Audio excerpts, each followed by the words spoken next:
everyone, my name is Zablus and this is Planescape Torment. And we visited Seastown last time and now we have a note we have to deliver. I think to someone inside. Yeah, I have a message for Kaldor from Guildsport the Auctioneer. Thank you, sir. You will find him in the Great Godsman Hall. Thanks.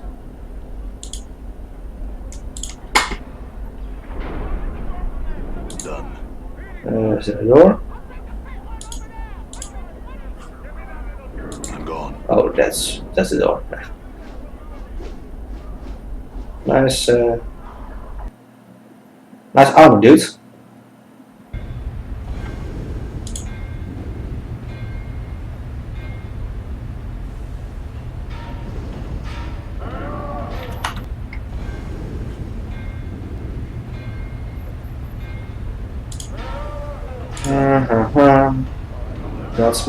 Godsman.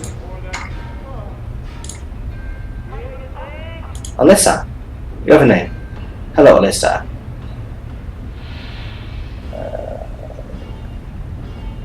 What exactly do the Godsman stand for? Well, the guy outside pretty much told me about it. But yeah, the gist of it is that all life, all existence itself, is a test of sorts. All things that arise test us, and how we react determines how we move closer to the true understanding of everything. We seek the truth behind the multiverse, and it's apparent to us that ours is the right way. Really. Where can I get those items to work the forge? I have to get them from the clerk. Done. Locked. All right. All right.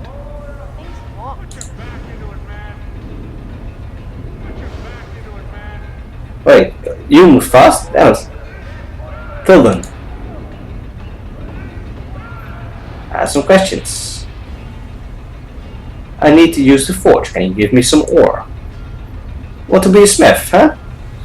Can't say the fire do much to skin like that. Take it then, and don't get in the way of the workers. Good day, sir. Okay, but I still need tools. Done.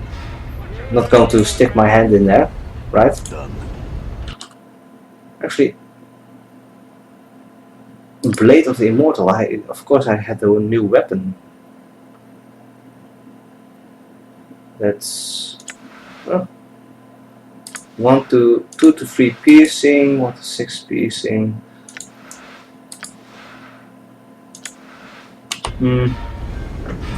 Not quite sure.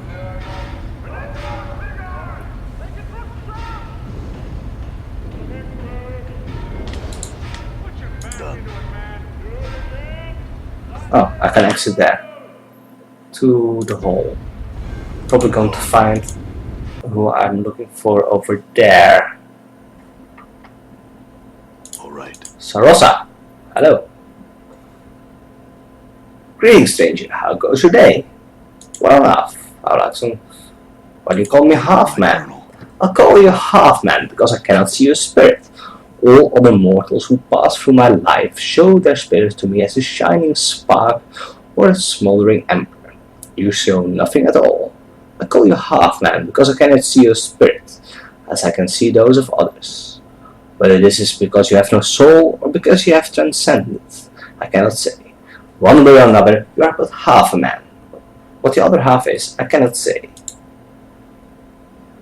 Who are you? I'm Sarosa, daughter of Sandas, one of the factors of the Godsman. Okay, tell me of your family. My brother Saros is a child of the Foundry, yet I fear he has never embraced the philosophy of the believers of the Source. My father is a factor here, and his travels have led him far from the Foundry and into realms most mortals never dream of achieving. Tell me of your brother. Saros is a brash, impulsive lad, easily given over to his manhood. He is eager to prove himself, the equal of anything on the plains, full of the aggression of youth. I believe he feels himself more sensate than Godsman. further vindicating my belief that the Sand Saints are the most immature of all the factions of Sage. Why are they the most immature? Because like children, they do not understand that there is more beyond the world of the senses, beyond what one can see, hear, taste, touch, smell. Look around you. You are in the outer planes. This is belief made solid, but it does not mean this seemingly rough matter can be comprehended by the senses. This is belief. No mere physicality can match it. Huh. Okay, already talked about that. Interesting.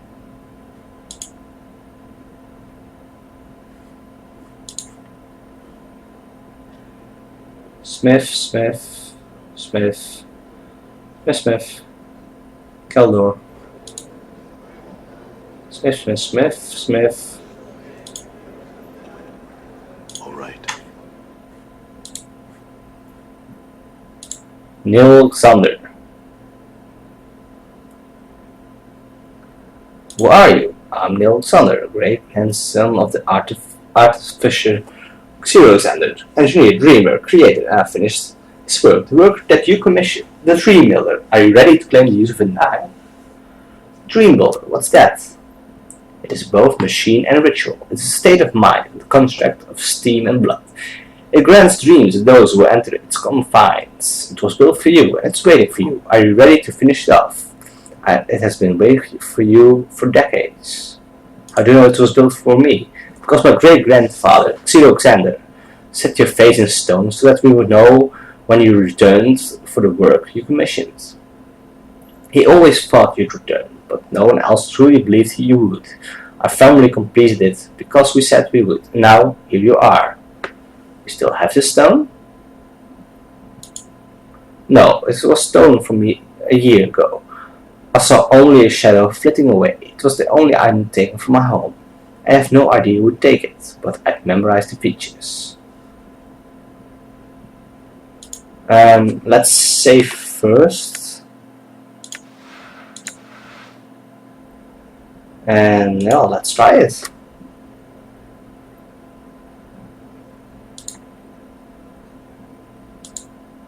Already did that. I must have had a reason for it then. Let's finish it. What I need to begin the final stages of the dream world is a piece of your skin immersed in your blood, so the machine can familiarize itself. Familiar. English is difficult. Familiarize. That was it. Familiarize itself with your physical essence. It must be in a blue-green bottle to symbolize the dream sea on which we will float.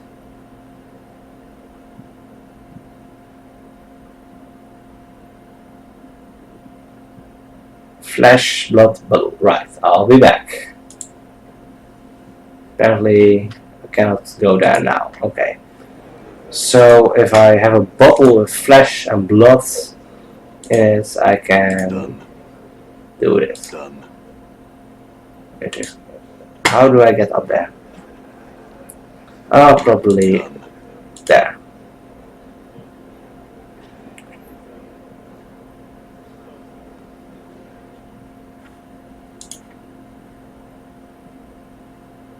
Hello, Bedai Lin. She is a severe woman with flame red hair pulled back tight, giving her face a stretched, nervous look. Can I help you with something? Yes.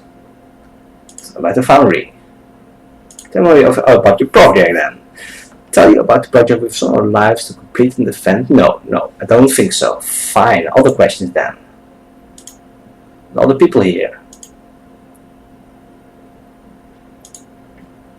Whatever. Right.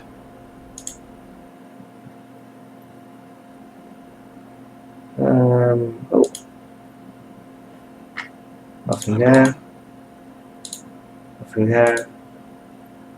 Nothing there. And nothing there.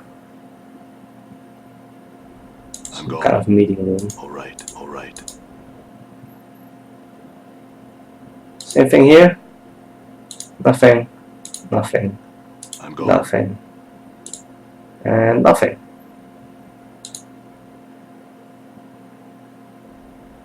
All right.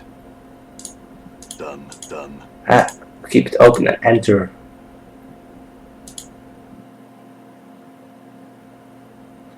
And once more. Nothing. Nothing. Nothing. And All right. what a surprise! Nothing. Done. Well. Go downstairs. Come on, guys. I'm gone. Downstairs. There you go.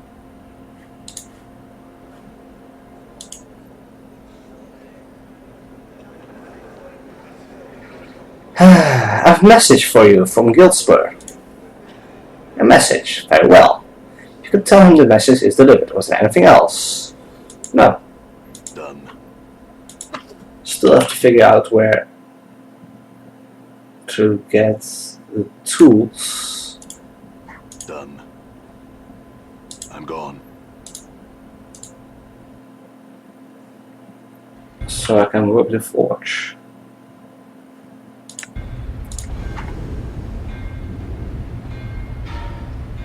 All right. I'm gone. Alyssa needs tools. I'm looking for the pickup office. I have an item waiting for me. So there's the desk. No. I need to use the forge. Protection from the flames, tongs, hammer, and of course your iron ore. Always ore. I'm gone.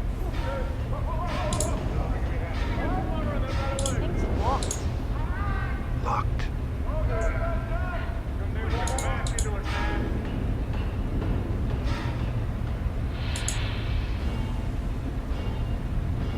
The clerk's office.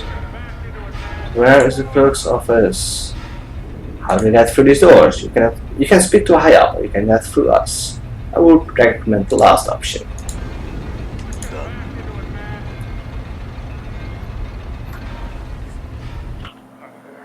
What? Armory hall, lower ward. All right. Am I missing something? Is there a desk around here? All right. I'm gone. Done.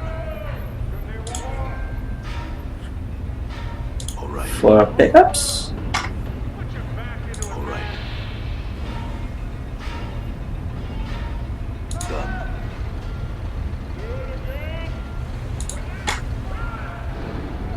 Am I blind?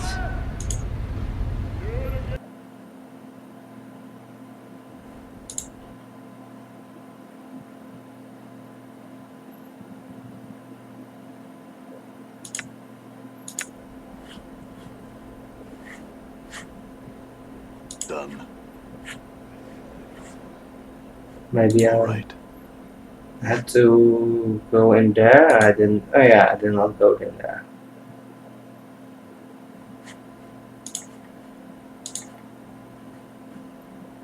Hello?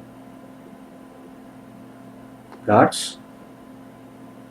All right. Thing's locked. Hello, guards. Apparently not. I'm gone. I'm not sure I can actually join multiple factions. I know I haven't joined any yet, but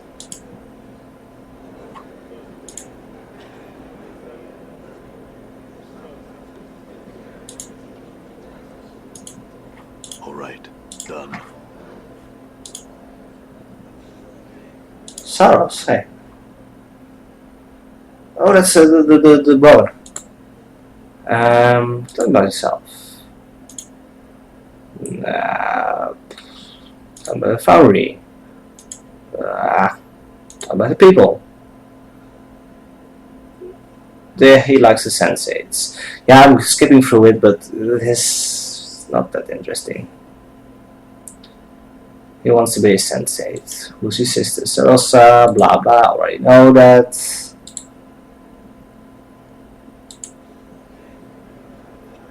But where is the pickup office?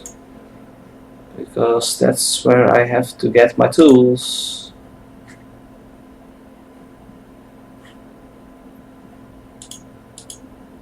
I'm gone. Done. Am I really that blind? Really? I'm Hey, gone. what's this? Oh, damn it. Done. There it is. I've seen you before. You seem familiar to me somehow. Suppose it's possible. I never forget the face. It'll come to me. Ah, the pattern of it. Do you remember where? It's important to me. Not so fast, lad. Takes a while for the mind to warm up to a task like this. I've lived a long time. I've seen a lot more faces in that time, and it ain't so easy to remember. Memory's a fleeting thing, and that's something you can bank on. Tell me about it. Okay, tell me who you are? Me, I'm Nadine, Guardsman Fighter Extraordinaire. At least I used to be. Now I'm a clerk in the foundry, breathing in its sooty air and hastening my dying day along. That's a pity. And yeah, I like to pick up some gear for the forge. You want to be a chef? Yeah. An apron, 10 cup, some tongs, another 10, and a hammer, which will be 20. And that comes to me, let me see, 50 copper. That comes to 40 copper, old man. What am I thinking? Of course it is. I tell you, memory's an insidious thing. That it is. Give me this stuff. Don't forget to pick up some ore from Filden if you want him to work the forge. He's a miserly bastard, but he's the only person to get ore from. Do you remember me now?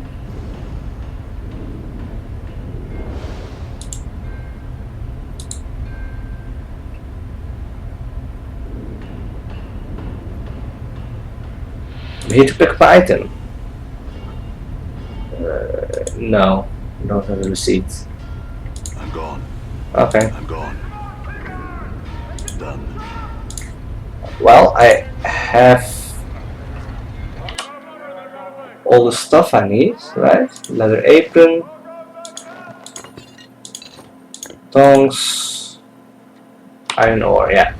So how do I actually use it?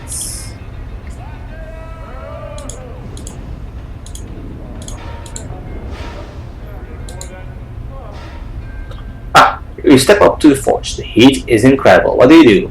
Use the forge. The fire is throwing off an incredible amount of heat, but thanks to your protection you are able to withstand it without any damage. Would you like to work the forge? Yes. Yeah, ready the tongs. Then pick up the ore with the tongs and hold it in the flames. The ore softens rapidly, soon becoming soft enough to work. Your hands go slick with sweat. Place the softened ore on the forge and work it into a shape. What would you like to forge? Something small and dangerous. A stiletto, a battle axe, a two-handed hammer. Fine, a stiletto. A stiletto, a quick, easy hammer, and the one that will get you away from this inferno much sooner. Are you sure you want a stiletto? No, let's go for the battle axe then. A battle axe. An axe will take a while. You won't be damn uncomfortable for a while, but at least you're not burning to death. Are you sure you want an axe? Yes. With a lit decoration, this axe could fit the hands of the finest warriors. It's that good. This axe and I are going to see a lot of good times together. I can just feel it. Unlikely, I think I will just sell it at some point. Wait, where is it? I'm gone. Huh? I made an axe. Where is it? Where's my axe?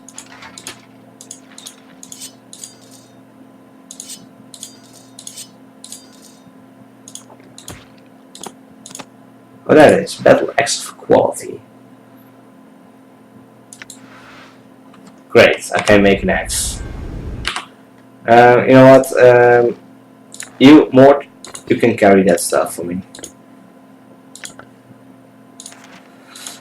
Well, now I have an axe I can sell. Interesting. Let's get out of here. No. Oh, wait, there's another area here. No, nothing. So I can come back here at some point to get Alright. I'm gone. whatever. Get whatever, yeah. Done. Well, the bottle with the blood and flesh, that one. Gilspur. The message is delivered.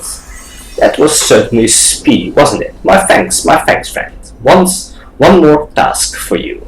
For the princely sum of 200 coins. Just take this handle down to Barkis at the smoldering corpse and ask him to post it somewhere. He's an old friend, so he'll be glad to see it. Yeah, next time I'm in that area, I will do that. Updated my journal. So, anything left for me here, or can I go to the other area? There's one over there. Sorry, over there to the upper ward. Oh, there's still some stuff from the people I killed. Fine.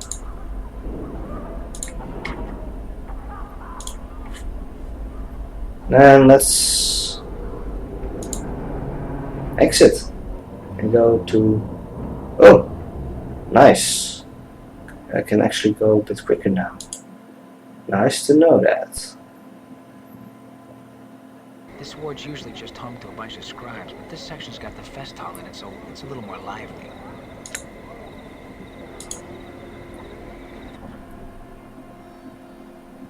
Huh.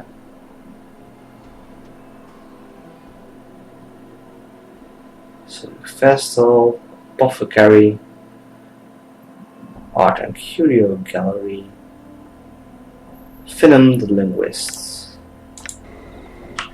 on sigil. Alright. Let's visit on the sigil. I'd like to see what's down there. So, Fiendling, is that... Oh, sweet suffer. Looks like you got a demonic mouth, too. Well, let's save first before going there, by the way. Harmonium officer. Do I have to get permission? Hello. What are you doing here? Yeah, to ground low. Any reason you keep people from entering? Oh, watch if anything comes out. I'm going to go down there, dude. Good for the experience, probably. Alright. Done.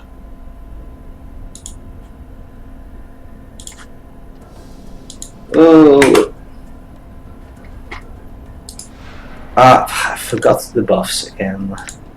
Shield on me. Back on. In all things.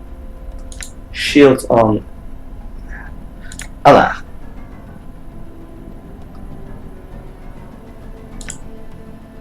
Anna, you attack him. You also attack him.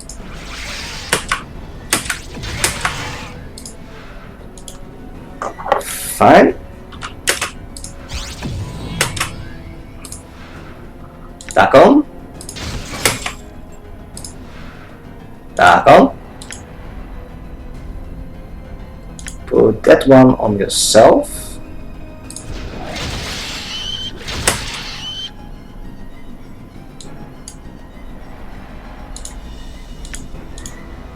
Your path is mine. Yeah, move. Your path is mine.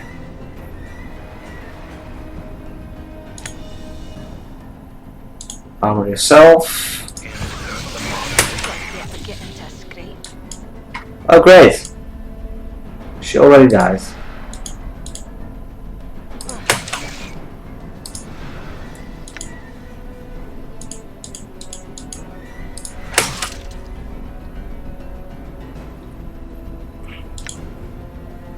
Why is there so many stuff going on here?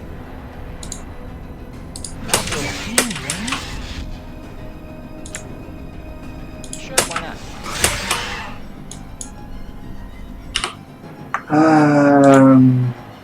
Maybe I'm not strong enough for that area.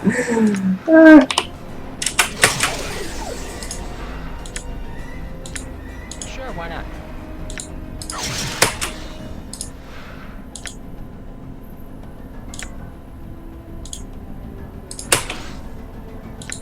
Sure, why not?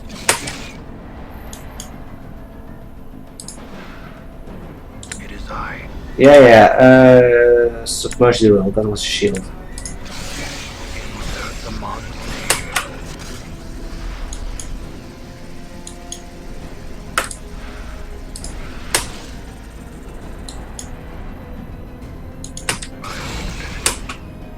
Again.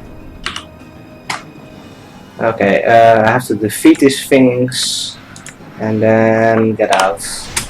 I'm clearly not strong enough. I know you are wounded. Stop getting so close to the damn bastards then.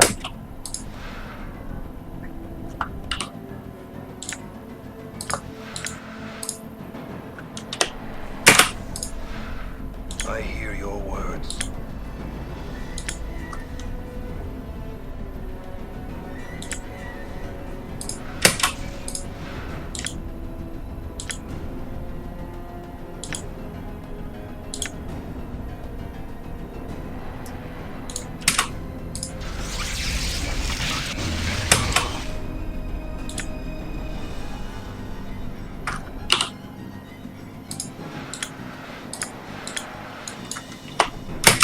I will hear you. What? Good as done. Balance your path with mine.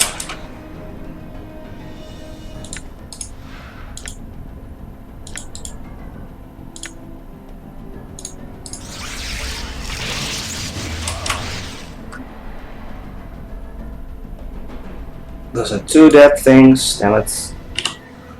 I can't handle more.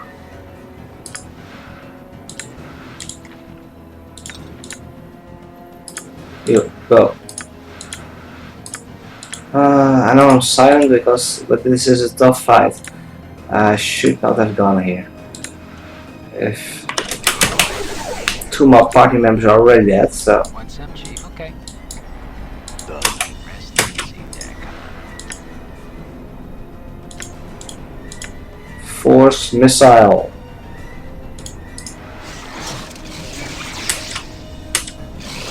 I'm hurt.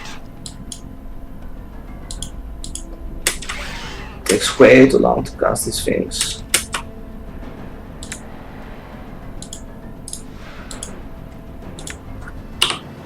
I may have to reload.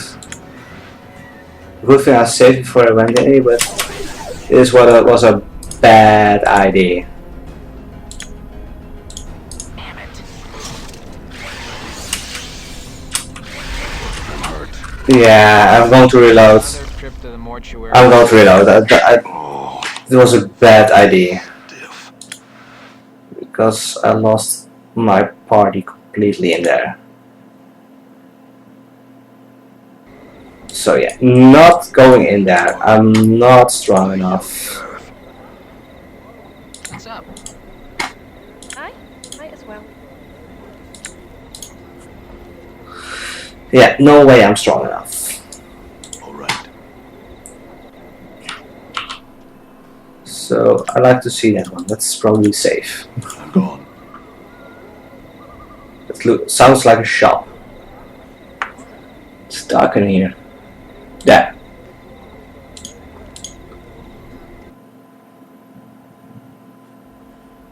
Yeah, shop. Or no, more like a museum. Several shards of black crystal or ice swirl in the freezing wind that this ornate pedestal gives forth. Each shard looks razor sharp. Touching or grabbing one could be perilous. Touch one.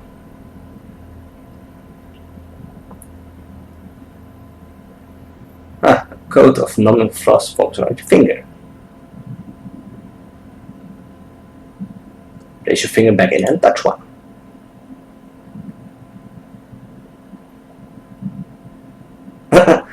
You thrust your finger into the frigid, numbing wind. Unbeknownst to you, your fourth finger freezes solid. As one of the black shards spins into it, your fingertip breaks off with a sharp crack and goes skittering across the galleria floor. The icy dark bursts remain in their burning orbit as you wait for your fingertip to go black. Leave. Oh, no one saw that. Well, I think that was not the wisest thing to do.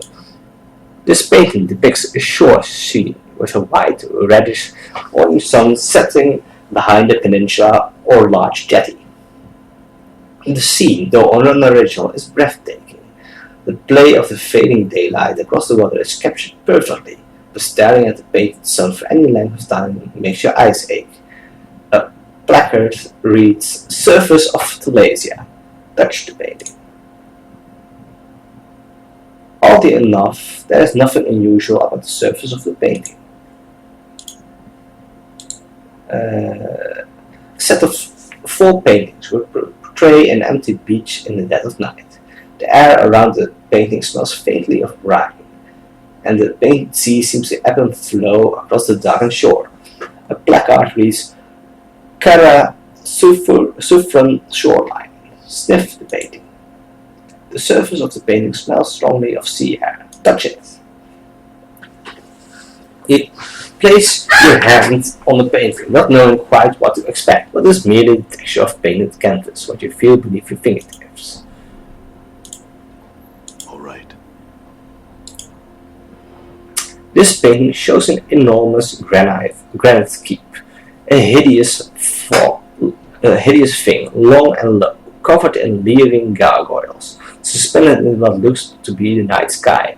A cloud of crimson and violet vapor whirls in the background along the right side of the painting. A placard reads simply, "Library." The hundreds of chips of translucent green glass which make up this stained glass window don't appear to be held together by anything, but rather remain free-floating and mysteriously suspended within the iron frame's boundaries. The shards ripple and move in slow waves, causing bizarre patterns to fluctuate across the window's surface as the various portions of it reflect the galleria's light in different directions. A small placard beside the window reads, "Arcadian stained glass window. Touch glass." Reach out to touch the undulating glass shards, but find you cannot do so. Your hand stops just short of the surface of the glass. Punch it. You succeed only in bruising your knuckles. The glass may as well be sheet iron. All right. The painting is a dark cityscape, a far-away view of some giant center of civilization being burned to the ground. The streets of the place are empty, however, absent of soldiers, refugees, and even corpses. A placard reads, "The Folly of Udo." This looks to be a subterranean landscape, a massive cavern interior filled with colorful, faintly luminescent, gigantic fungi. A placard reads, "Veil beneath Clangeddon." This is a portrait of a grotesque, hook-nosed old crone. Hair. The hag's flesh is sickly blue-gray color. Her eyes glow red like the embers of a dying fire. Her chin, long and sharp, juts forward in an extreme underbite. 2 yellowed canines protrude upwards from her lower jaw, like small tusks. The smile upon her withered purplish lips speaks of a horrible secret. A placard reads, "Grey Hag of Oinos." As you begin to turn away from the painting, something in it draws your attention. A strange tingling sensation arising in the back of your mind, a memory beginning to surface. Try and recall the memory.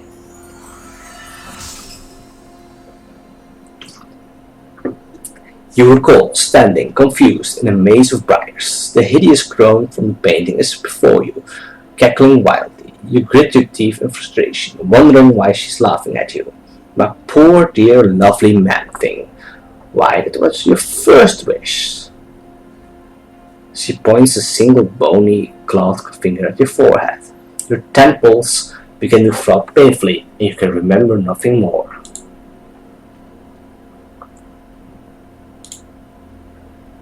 The statue looks like it's about to make some angry proclamation. The sculptor has captured the essence of fury magnificently. The chiseled tension lines around the neck and forehead alone must have taken many long months to get correct. Fine cracks run over the entire statue, and there is a plaque attached to its base. Read the plaque. This statue is believed to be the final fate of the Ephesarian sorcerer Gidon. Attacked by a conclave of rival sorcerers at the height of his dream madness, he was imprisoned with a spell that turned his flesh into stone. Gidon is said to have been frozen with a final awful curse still upon his lips, a curse so terrible that it was never meant to be spoken by the lips of a living man. Examine the statue. Examine the cracks. You carefully examine the cracks that run like a network of fine black veins along the statue's surface. At one point, near its inner arm, is a section where an entire splinter of stone looks ready to come off. Break it off. You reach for the section of the forearm where the cracks are formed, grip it firmly, and strike it with your forge hammer. There is the barest sound of metal striking on stone, and a splinter, the size of the dagger, snaps off the statue. Got it.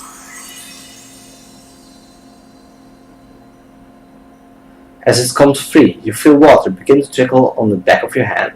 You watch a tear well up in the eyes of the statue as a splinter of the arm comes off in your hands. You quickly and quietly tuck away the splinter and turn away from the crying statue. Leave the statue. The surface of this painting, a wild collage of vivid colors, ripples constantly as if it were the surface of a pond during a light rain. A placard reads Wave Motion Study Number 7. Touch it.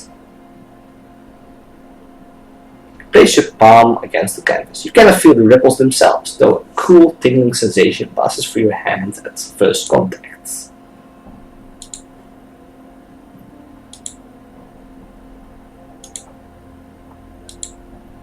A brilliant ruby statuette stands on this pedestal, carved into the image of a winged humanoid. The figure is either demonic or angelic in nature, but it is difficult to tell which, because it reflects the light in the galleria strangely. There is no placard indicating what exactly the statuette is. Almost done. A painting of tall black cliffs against a blood-red sky. There looks to be figures hiding among the cracks of the cliffs, but whenever you squint at the painting to try and make them out, the image fades into nothing. A placard reads Outland Raiders. This painting, an abstract work of greens and purples, writhes and ripples as it's watched. Closer examination reveals that the actual painted image is changing rather than the canvas itself. A placard states, "Moments glance from the walls of Mochma.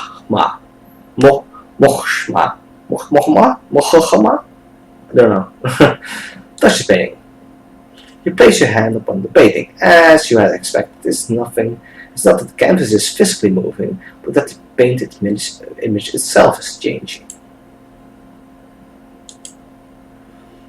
This painting shows what looks to be an infinitely long string of bilious green gas, stretching off into the darkness. The horizon of a blasted, rocky plain can be seen in the lower right corner of the painting. One is given the impression that the head of the green cloud is reading to strike down upon it. A placard reads, "Heads us off at the consumption of the Nagar." And this is the last one, I think. An animated bloody iron chain, coiling and uncoiling upon itself. The chain itself seems to bend and weave like the spine of a snake. A small placard reads, "A chitinous animate chain from jangling Hyder." Touch it. The chain is slightly warm to the touch, as if it were alive. Notice that various barbs, tiny hooks, needles, and other small sharp bits are welded along the chain's length. There's nothing in that corner, right? No. Done. Okay, Ivana, let's talk to you. Before you is a well-dressed elderly woman in a gown of peach-colored and golden thread. She stands quietly, her hands folded together primly, and nods in your direction. It's then that you notice that she has no pupils. Her eyes are entirely white. Greetings, sir. I am Ivana. Welcome to my galleria. Feel free to look about, spending as much time here as you like. Should you have questions regarding any of the pieces, do not hesitate to ask. I have some questions. A moment, sir. Your voice. It is heavy with age and wounds. Will you be so kind as to permit me to touch your face? Go ahead. Ivana smiles, gently running her old hands over the skin of your face. She frowns, looking slightly puzzled. So many scars, both old and new. They seem to... She touches the side of your throat, flushes, then pulls away. Pardon me, sir. I was curious to see how far they went. It's fine, and they're everywhere. My whole body is scarred. Ivana nods. I have some questions. Can you see? I cannot see, but only because I don't wish to. In time, I will allow my vision to return so that I can re-experience the contents of my galleria with the benefit of new fresh eyes. What is this place? Well, it's my gallery of the planes. These pieces have been brought here from far and wide. Some I sell, some I keep. All I display at one time or another. Please enjoy them. And again, should you have questions, ask. What is of interest? Everything. Why couldn't find work? Not with you. What do you know of Puzzlewell? She's a night hag, one of the eldest great sisters of the Waste, who came to Sigil many centuries ago to pursue arcane experiments. It was believed that these experiments were against the lady's will, and that Ravel was thus banished from Sigil, imprisoned within one of the lady's mazes, on the ethereal where her body rests to this very day. Go on. Ravel was said to have been a master of riddles and puzzles, but one question in particular was said to have plagued the ancient night hag. What can change the nature of a man? Go on. She issued a challenge to any who were interested. She promised to instruct any who came to her in her craft, if they could only answer the question to her satisfaction. If they could not, they consented to be her next meal. Many died, coveting Ravel's teachings. Ravel. And it is believed that until her final hours in Sigil, Ravel never discovered the answer to her question. Go on. Ravel's crime was believed to be some means of trying to shatter the cage, trying to crack open Sigil itself for some unknown reason. That's all I know of her. That's actually quite a lot. I have a question about the paintings. The Arcadian window. The stained glass window found hovering on the third layer of Arcadia 32 years ago, foretelling a scene that is yet to occur. When the event came to pass, the images faded to leave what you saw behind. It is believed to have captured both the light and the darkness from the orb of night and day on Arcadia, then slowly releases it, creating a brief but slow fade of dawning and dusk, but only within the glass itself. Orb of night and day, Arcadia. Arcadia is a plane of peaceful order, also known as the land of perfect good. The orb of night and day is a sphere set on the top of Arcadia's highest peak. Each half emits either light or darkness. The turning of the orb gives Arcadia its day and night. Dark birds of Acanthus. My journal. All of them are chipped from the great magical sheet of black infinite eyes that rest in the black belly of the plane of Acanthus. It is said that this sheet of ice is the final destination of the river Styx, and the recollections of all that have plunged into the Styx's memory destroying water still lie frozen within the ice. If the waters of the Styx destroys one's memories, would this ice from Acanthus do the same? I could only assume so, yes. Okay, there will be statuette. That piece was found in the cathedral in the fertile fields of Elysium on the first layer. Moria, the Untroubled, where it bordered. Oh yeah, on the first lab, Moria, the Untroubled, where it bordered the river Oceanus. The name of the piece is not known, but the skill and craftsmanship are believed to be one of the most striking examples of gem crafting in the plains. The mere way in which the piece captures, distills, and enhances the light through its facets is part of its breathtaking wonder. It seems to bring the light to the possible ideological connection between even the most evil and purest beings in the multiverse. Fascinating. More. The Chitin's animate chain. The chain comes from the city of Jangling Hyter, the city of chains that hangs on Minoros, the third layer of the plane of Bator.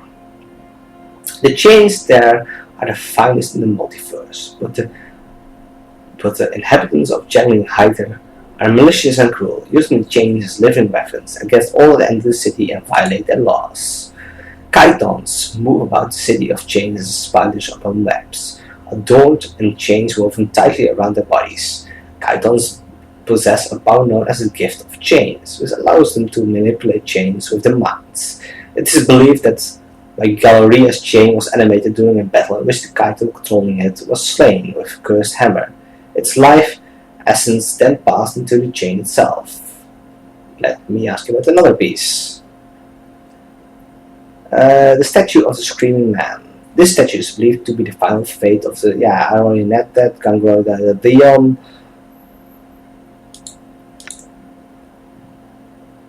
It was said that the fury of the curse was enough to blister the flesh from the bones of those that heard it, and that could even shatter the stones in themselves. Yes, the paintings. The first one.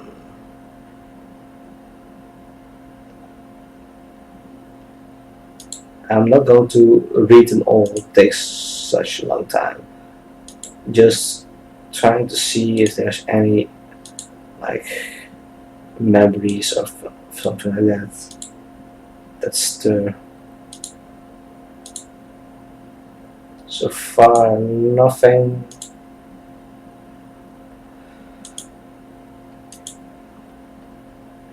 Now the wave motion, I wanted to click on the grey hack. This is said to be a portrait of Ravel Puzzlewell. Already asked what she knew about him, her, one would glance. Never mind. Alright, Stone Splinter. Mad Splinter. This is a dagger-shaped fragment of stone taken from the statue of Gangrogedon. It bears a powerful enchantment. Each time someone is stabbed by the splinter, they have a chance of being cursed. It's most likely that the fell curse trapped upon the Gangrogedon's Gangrogedon's lips has soaked into the very stone of his petrified form and poisoned those splinter stabs with malicious magic. Poison target fragile, breakable, 2 to 5 piercing. I think I have a new weapon.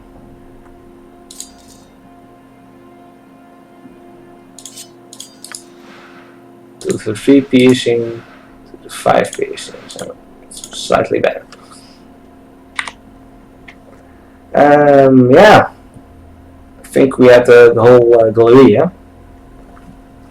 So I'm going to cut it right here. It's already been a really long video, so thank you for watching. Please subscribe, leave a comment and like this video, and I will see you next time for more Planescape Torment.